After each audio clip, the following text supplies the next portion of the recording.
चक्र को दिखाया गया है स्वास्तिका के रूप में। क्लॉकवाइज चलता है, सतयुग, त्रेता युग, द्वापर युग, कल युग। कब शुरू हुआ ये चक्र पता नहीं, जैसे दिन और रात का चक्र कब शुरू हुआ मालूम नहीं, लेकिन उसका पहला पहर सुबह को माना जाता है।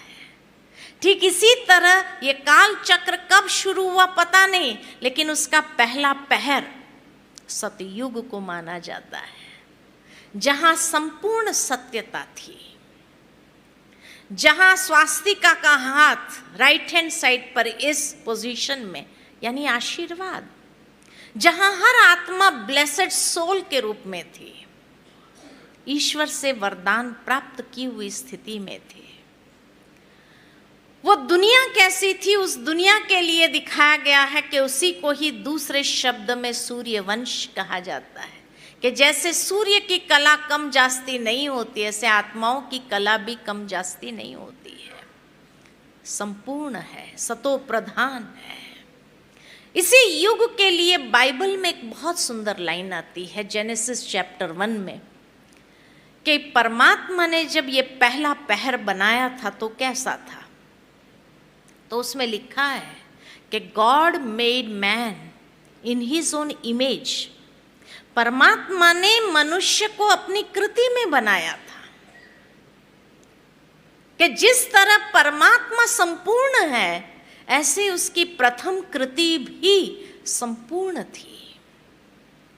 किसको बनाया? गॉड मेड मैन, क्योंकि सतयुग से पहले कलयुग था, कलयुग में मनुष्य थे, तो God made man in his own image, जिसको गॉड्स एंड गॉडेसेस के रूप में हम पूजा करते हैं, भगवान भगवतियों के रूप में पूजा जाता है। उसी बात को हिंदू धर्म में भी कहा हुआ है कि नर ऐसी करनी करे जो नर नारायण बने। कलयुग में नर है, सतयुग में नारायण है, तो नर ऐसी करनी करे जो नर नारायण बने, नारी ऐसी करनी करे जो श्री लक्ष्मी बने। नर से सो नारायण, नारी से सो श्री लक्ष्मी। उसी बात को गुरु नानक देव ने बहुत सुंदर कहा है कि मनुष्य से देवता किए करत न लागी वार, कि भगवान को मनुष्य से देव बनाने में देर नहीं लगती है। तो हर धर्म में किसी न किसी रूप से यह चक्र का संकेत जरूर है कि कलयुग से ट्रांसफॉर्मेशन सतयुग की ओर कैसे होता है और वो दुनिया कैसे बनती है, वो बात को दर्शाया गया है। उस बात को सिर्फ हम रिलेट नहीं कर पाए या समझ नहीं पाए।